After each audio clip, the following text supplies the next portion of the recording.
Hey everyone, how's it going? Good. All right, so since we're in the heart of Pennsylvania here, I'm very, very curious to see what people think about this issue. And since I know very few of you, I'm going to do a little bit of preliminary polling to see sort of what everyone's familiarity with the subject is. Okay, so first question is easy. Who here has heard the term fracking? Okay. Who here would say that you're, I'm going to give you three choices, generally supportive, generally against, or generally confused, or generally ambivalent about fracking? So who would say you're generally supportive of? Okay, generally against? All right, yeah, got you right in front of me. You could probably guess I'm not generally against. And generally conflicted. All right. Now here's a harder question. Who here thinks that you could give me a good description of what fracking is?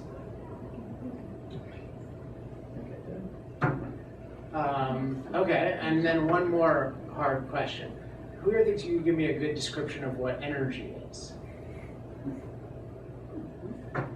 So this is something I find really interesting in our cultural debate, that we're often sort of encouraged to have very strong opinions about things before we're clear on exactly what they are and how they work. So a decent amount of tonight's presentation, we're just going to discuss some of the mechanics of what this technology is, and even more fundamentally, what energy is, because I don't think you can really understand and have an opinion on the issue of fracking without really understanding and appreciating energy and what it is.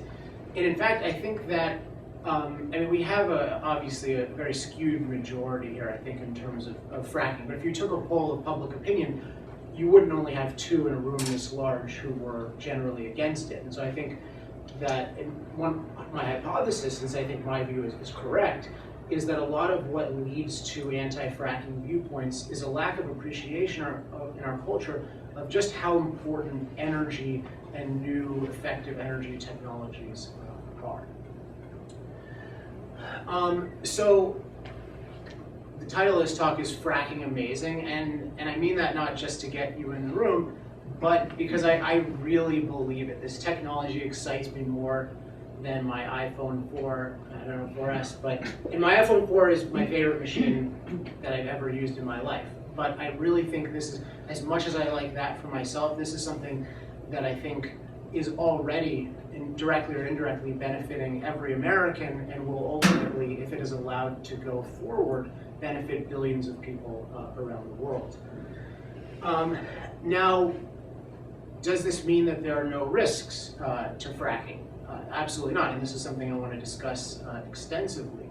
Every technology, certainly every energy technology, has risks to it, and it's important to have proper laws about that. But I think in our cultural discussion, if I look, I've heard discussions of how if you look at like on Twitter and the trending, the anti-fracking is 1,000 to 1 against the pro-fracking. If you look at, say, a New York Times set of reports, the anti-fracking is much, much stronger. And I think in much of the cultural dialogue, if you look at documentaries like Gasland, anti-fracking is much stronger. I think the reason for this is a combination of completely overblowing the risks of fracking on the one hand, and then completely undervaluing the benefits on the other. And so the two things I'm going to focus on today are, I think, having a better understanding of the benefits of fracking in particular, but energy in general, and then also a better understanding of how to think about risk. I think the way we think about risk in fracking is, quite honestly, horrible. I mean, I think it's a horrible thinking methodology. And my background is in philosophy, and when I came, not all philosophy teachers were good, but I had some good ones. When I came into this field of energy, I was just really shocked by, I think, how badly people think about things like risk. So those are going to be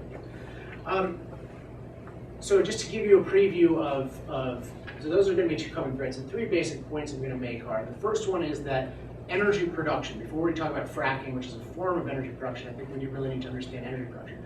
That energy production is the heart of both a healthy economy, which I think is somewhat controversial, and a healthy environment, which I think is very controversial. But I think both of those are key to understand. And then the second point is that fracking is a world-changing level form of energy production. So that's number two. Fracking is a world-changing level progress in energy production. And finally, the third is that the dangers of not fracking far exceed the dangers of fracking. And that's going to be where we discuss the issue of risk. I think in general, when we talk about risk, it's always what is the risk of doing something, what could possibly go wrong, but there's almost no discussion of what could go wrong if you don't do something.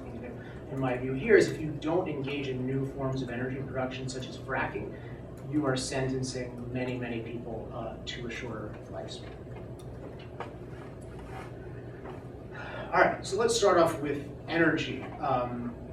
Energy production being the heart of a healthy economy and a healthy environment. It's kind of a cliche that we take things for granted in the world, that we don't realize how well we have it. But I think it's a true cliche, and often people say, oh, we should be grateful for what we have, but then they don't take the next step and think about, okay, what exactly is the cause of everything we have?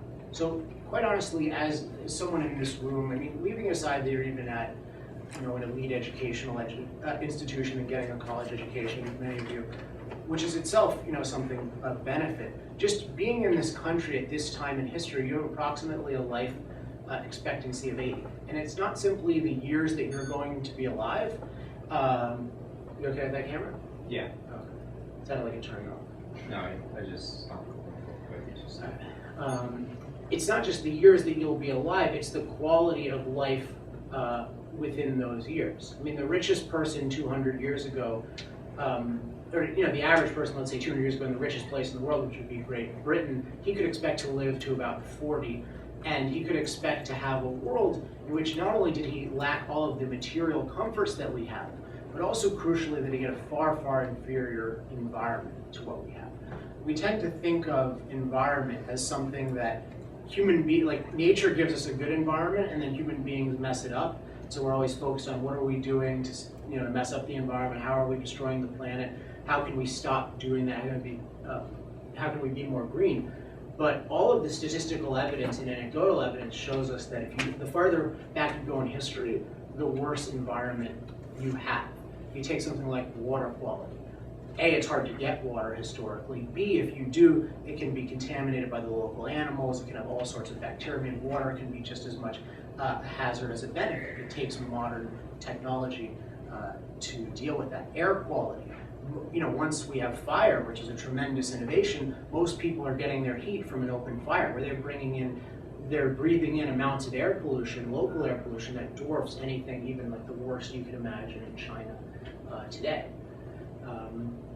In terms of susceptibility to disease, I mean, disease is a constant threat. You're surrounded by disease in everything. I mean, malaria, yellow fever, all kinds of insect-borne illnesses.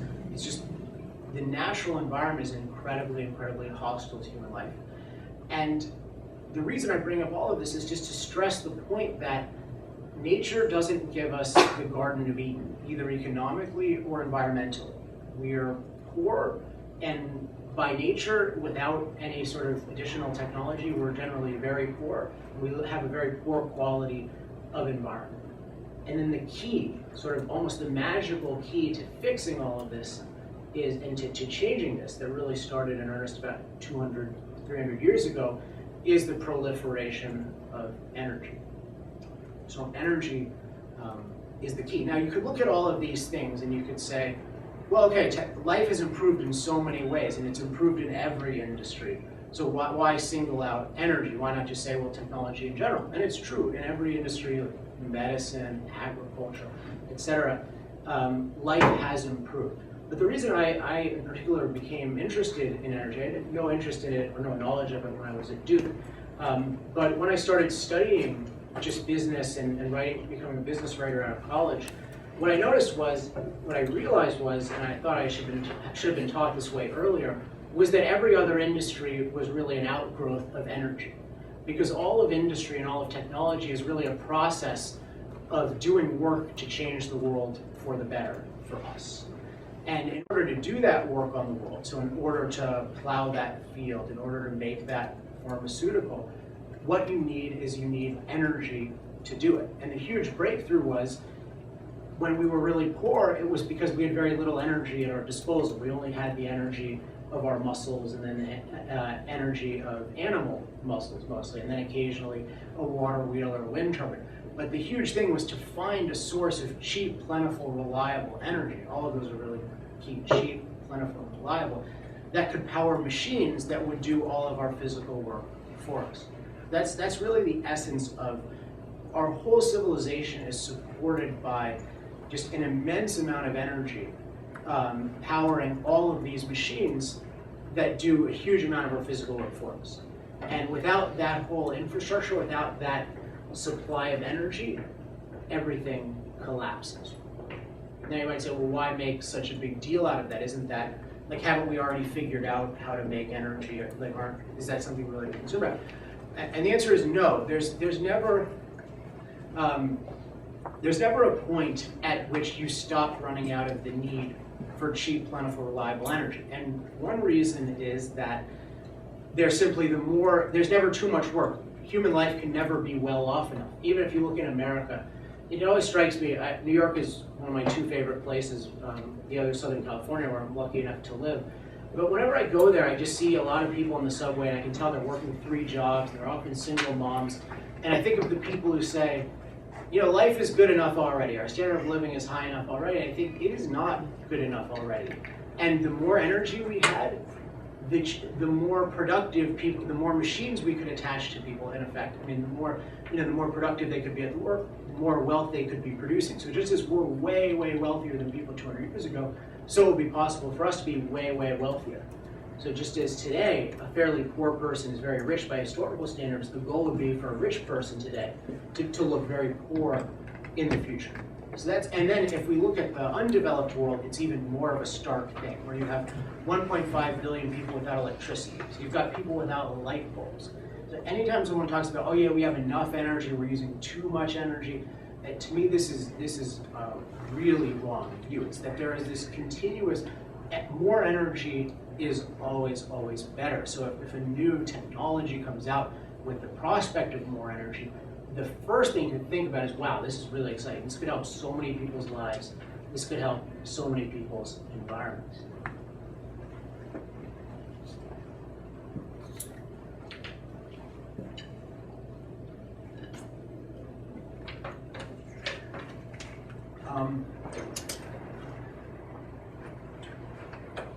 So I lost my train of thought. Okay, so we're talking about the undeveloped world, and then I think the other reason that's not as well understood is that the way energy production works,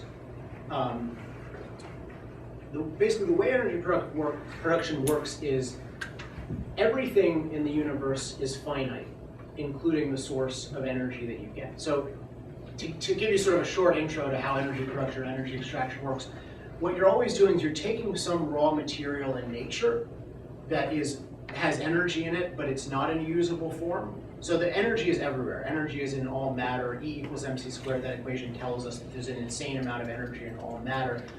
But for most of history, the reason everyone is energy poor is because we don't know how to extract it.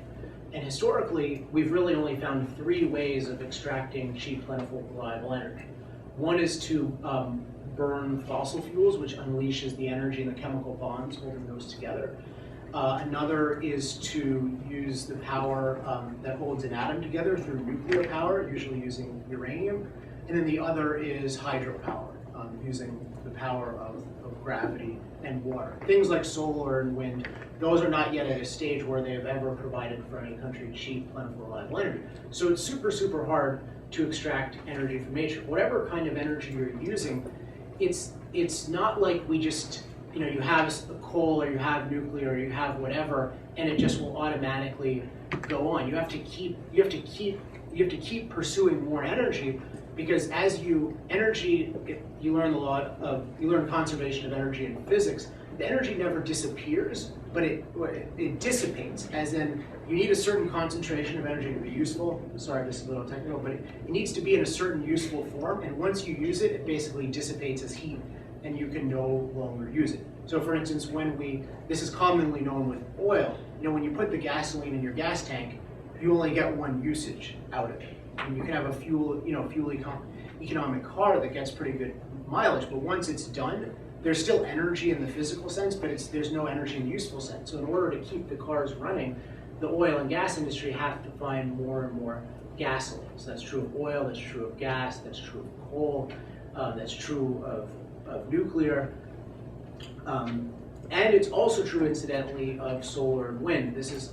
Often people will talk about what they call renewable energy, which is sort of not really the right way to characterize it. So with solar and wind, the nice part of it is your energy source is the sun, which has a couple of billion-year lifetime. So that's the good part. As the bad part, as I said before, it's very difficult to harness in a way that you can get cheap, plentiful, reliable energy. So it's not a very good source at this point in time, and there are reasons to think it won't be anytime soon. But in any case, even when you're harnessing a solar panel, who knows what the lifetime of a solar panel is? It's often 15 years or so. So what you need in a windmill is a similar thing. So even when you're building a solar panel windmill, you constantly need to get new materials from the ground. So like new steel, new what are called rare earth metals, all kinds of stuff. And this is just the point that life requires continuous positive action forward. And so when we're thinking about a new technology such as fracking, we have to remember that we can never just stand still, because if we stand still, what's going to happen is we're going to decline. So that's another thing to factor when we're thinking about a new energy technology. So basically we've got this thing that's the heart of a healthy economy and a healthy environment, and then we've got this new potential technology on the stage. And we have this continuous need to find newer and hopefully better sources of energy, and this is where we run into fracking. But I think it's helpful to look at fracking in the context of A, how necessary this is for human life, and B, how you always want more and better.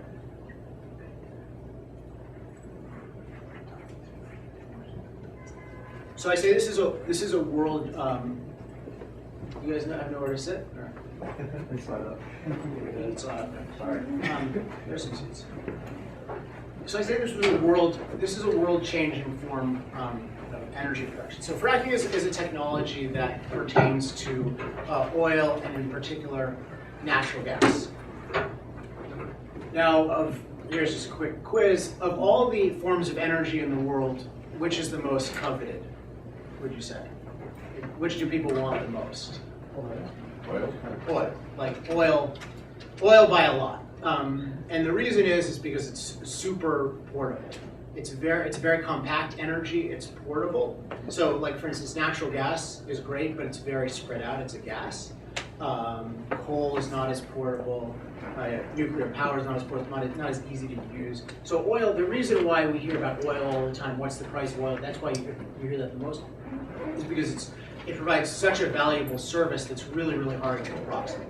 So, anytime we get, all things being equal, a new way of producing a lot more oil, which fracking is, that's really, really exciting. And it's also, even more so far, a way of producing new forms of natural gas. I want to talk about it. I'll talk about it just schematically in explaining the technology with oil, and then I'll move it to gas, but I think oil is a little easier to visualize. So normally we talk about drilling for oil. So you basically, you have an oil rig, you drill into the ground, create a pipe, and you suck it out, and you get oil. And that's true, but I think what's often neglected there is too much seems like it's just a straw, and you've got just a giant balloon in the ground, and you're just sucking it up. And what's really happening is we wish it were that simple, like it were that easy, that we just had a real pool, like a swimming pool of oil under the ground, we could just suck it up with a straw. In reality, what it is it's rock. It's rock with a lot of holes in it where this oil, which is decomposed fossil matter, where this oil can migrate through. So you drill through, and if the rocks are the more porous the rocks are, plus some other things, the easier it is to suck up. So historically, what happened was they started out with the easiest forms of rock because they didn't have the technology, but over time what they could do, they figured out how to get more oil from more and more dense forms of rock with smaller and smaller holes, because they could do things like shoot steam underneath or shoot water underneath. And so all of this oil that was underground that was completely unusable they could make it usable. But since even before the beginning of the oil industry, so since the 1850s and before, it's been known that there's this oil-bearing rock called shale. This oil and they learned also natural gas-bearing rock called shale. The problem with shale is that the rock is so dense that if you just drill into it conventionally, you get nothing. And the only way to get the oil out of it was to do something like heat it at an extremely, extremely high temperature. And then you could get oil. Can anyone think of why that might be a problem? Yes? It takes more energy to heat the rock than you get oil. Yeah, so it's an energy negative process. So there are a lot of ways where you can get energy, but it takes more, you get more than you give. You give more than you get. So the question is, how with shale can you get more than you give? And it was a really, really hard, to say the least, it was a really hard problem. And even if you look at books even going 10 years ago, they talk about there's all this shale, there's trillions of barrels of oil. So a barrel is 42 gallons. So that means you can just multiply everything by 42. So 42, many 42 trillions worth of gallons of this stuff, but it's just locked away in this rock. And it was really, really frustrating because historically the only way in which we got it was it took over millions and millions of years, little bits of oil and little bits of gas would slowly come out of the rock just naturally, but we could never get at it. So we had like this source rock, this is incredible deposits of shale with all of this potential energy that we could not actualize. And then fracking has been by far the best way of cracking that code. Now fracking has been around for many, many decades, but a combination of fracking, what's called horizontal drilling, and just a lot of ingenuity in the process unlocked it. So basically, as I mentioned before, with oil and gas, you're always dealing with rocks of different densities. And I don't have a diagram here, but it's pretty easy to visualize. You've got two things going on with these shale deposits. One is just because of geological history, they're usually in a column, in a row rather. They're kind of like in a row, like this. And then it's super, super, super dense rock. So you've got two basic problems. One is, how do you get the oil and gas out of the really dense rock? But the other is, even if you can, the normal way of drilling is to go down. So even if you find a way of getting the oil and gas out of a chunk of rock, you're going to drill well after well after well after well to get at this row of oil, and that's really, really inefficient. So the ideal would be is if you could somehow get this stuff out of the rock and you could somehow come in at it horizontally, so as if you were just drilling a vertical column and the oil came out. So that's what these two technologies do. What the fracking does is using very, very high pressure water, it fractures, it cracks open the rock so that it becomes more like the naturally occurring, easier to get rock. So it makes it easier for oil and gas to run through. So you crack open the rock, and then what they do is they use water and sand and other chemicals. We can talk about the chemicals because I think the chemicals are ridiculously demonized. But using this sand and these chemicals, you prop it up. And the reason you need to do that is because if you just fractured it open, there's so much mass there that it would just sort of close on itself. So what you do is you fracture it and then you prop it open. So you've basically transformed this useless shale rock into the equivalent of the much easier to access rock.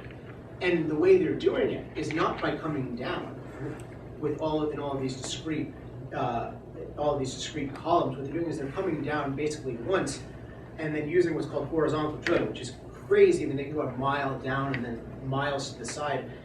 They hit it directly head on. They hit this road directly head on. So it's just, they frack this part and get a bunch of oil and gas. They frack this part and get a bunch of oil. So it's just this, you've turned something that was completely useless into just this amazing, amazing gusher of energy. And you've taken places in the United States that were just viewed as there's nothing here. So North Dakota, a friend of mine showed me a textbook of geology from 1980 that showed even shale resources. And North Dakota had zero.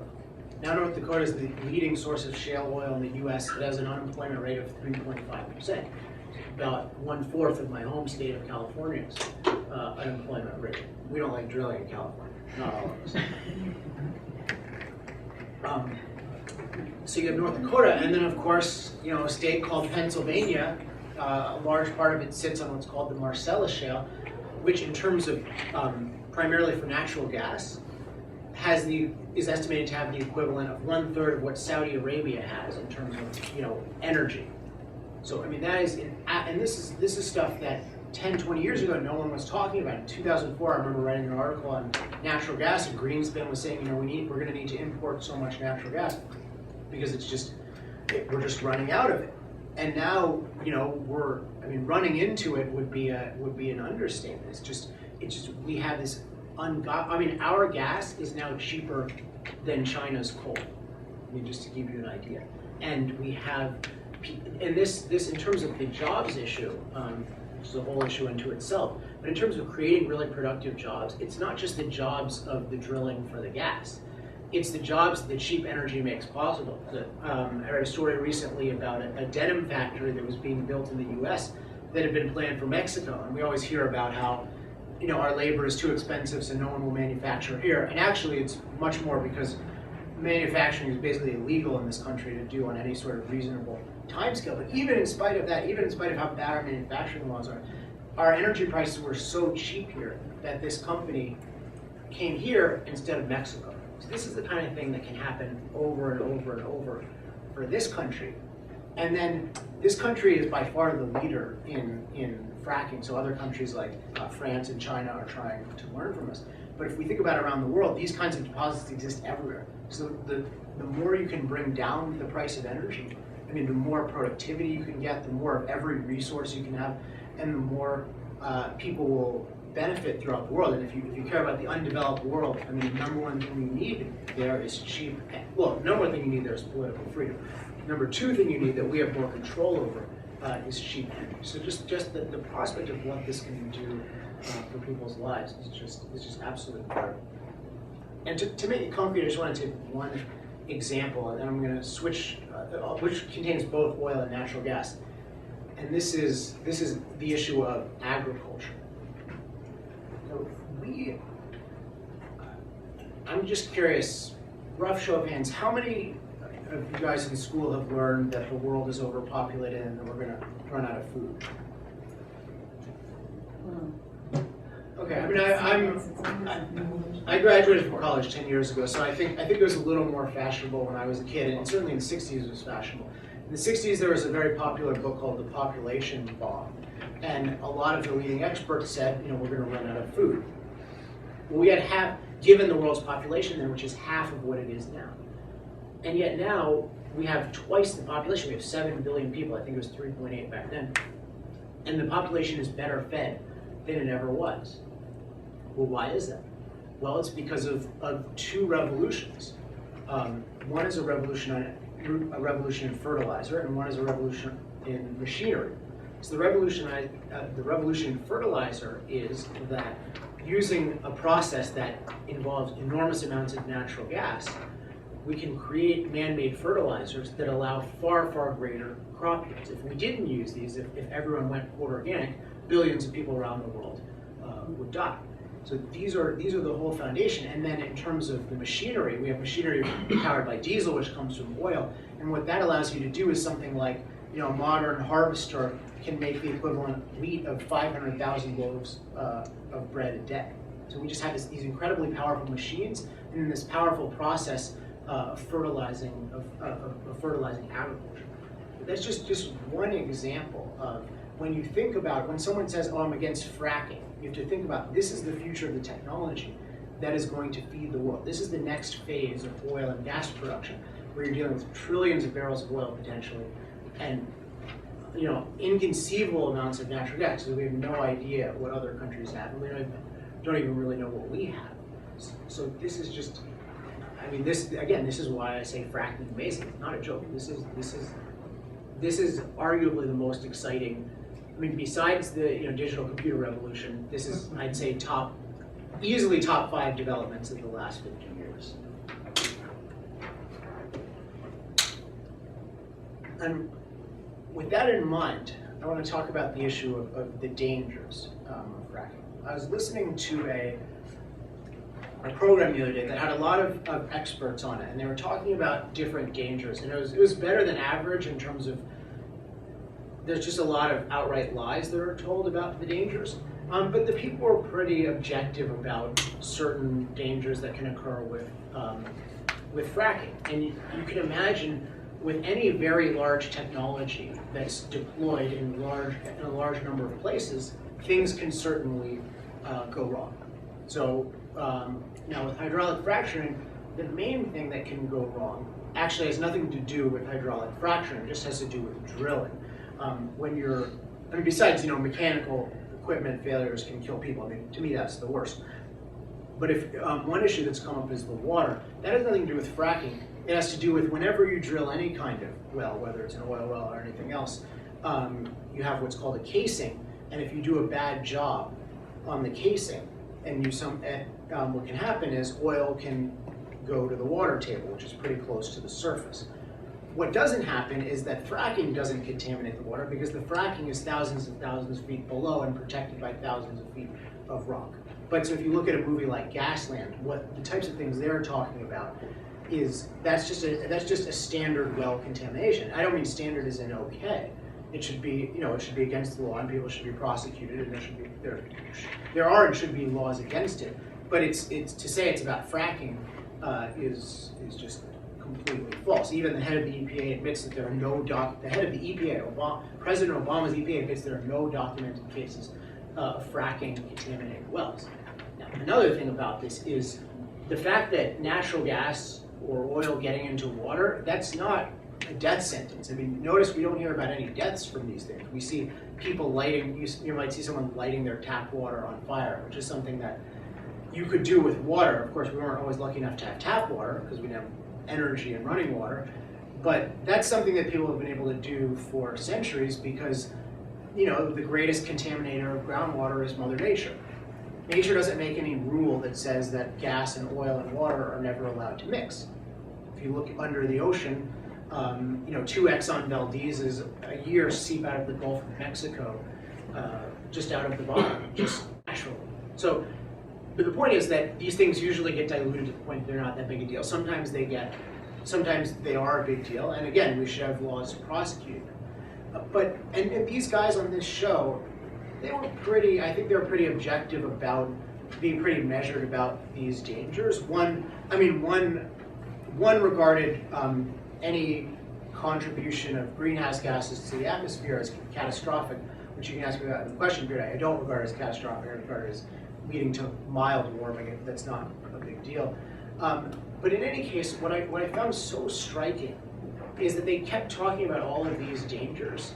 And this guy in particular was like, yeah, well, until we can prove that it doesn't have any dangers, we shouldn't go forward. And my thought was, well, what, you left out the biggest danger. What about the danger of not doing it? I mean, what about the danger to 1.5 billion people who are going to get electricity later because you didn't frack? What about the danger to every single American who will have cheaper food prices, who can eat healthier food because there will be better agriculture, who will have cheaper heating, who will have cheaper air conditioning? And the poorer the person is, the more this can be a matter of life and death to them. What about the person who what about the people who could be driving natural gas cars and have lower transportation rates? Right now, natural gas per unit of energy costs 1/6 that of oil. So we've got a potential migration from oil for smaller cars in particular to what's called compressed natural gas. So they're just these unbelievable benefits that this person is talking about just cutting off. He's saying, yeah, we should ban it, like he's banning some obscure form of candy or something like that, like it's an indulgence. And what he's banning is really like the most crucial development in human life going on right now. And I think this points to the way we think about risk with not just this, but other things, is completely backwards. And I see this with all forms of energy, and I see this with conservatives and liberals, looking at forms of energy. So whenever there's a form of energy, people, they find some problem with it, but then they go from, well, it has problems, and therefore we should ban it. If you did that with anything, if you did that with human relationships, you did that with food, I mean, you get sick from food, so should we not have food? Antibiotics, antibiotics definitely can have complications. Should we not use antibiotics? Surgery? I mean, it's this whole, we're defining everything by their problems, and philosophically the fallacy is what's called not holding the full context. So whenever we look at anything, it has to be, we have to look at not just the risks, we need to look at the benefits. And then we need to look at what are the risks and the benefits of the alternatives. And if you don't do that, you make horrible, horrible decisions, and you can have this phenomenon where people define an incredibly life-affirming technology like fracking by its harms. And yet, again, I think of it as fracking amazing, and it's not because I think that nothing can ever go wrong, but because the essential thing I see in my mind is millions or billions of people having their lives made better. And I know the alternative of not doing it is incredibly, incredibly drastic. Both denying ourselves a better standard of living, and if we keep up this mentality, which is also used to attack every other form of energy, practical energy, used to attack oil, coal, nuclear, it will lead to the diminishment of other forms of energy, or it certainly will for Americans. I would wish the rest of the world not follow our example if we do that. But that's kind of that's the state of affairs, but at the same time, it doesn't need to be that. I think that if we learn how to think about things in the full context, and if we look at what are the positives and negatives, and then really decide, is this essentially good or essentially bad? And if we realize how essentially good it is, then we can really make a powerful case to people. We can say, look, this is an amazing benefit to human life. It's an amazing benefit to the human environment. And the most dangerous thing associated with it is not doing. So that's one of our major focuses at Center for Industrial Progress, offering a positive advocacy of fracking and other amazing technologies that improve human life. If you're interested in getting involved or learning more, I have a mailing list I'll pass out. But for now, thanks for coming, and let's do questions.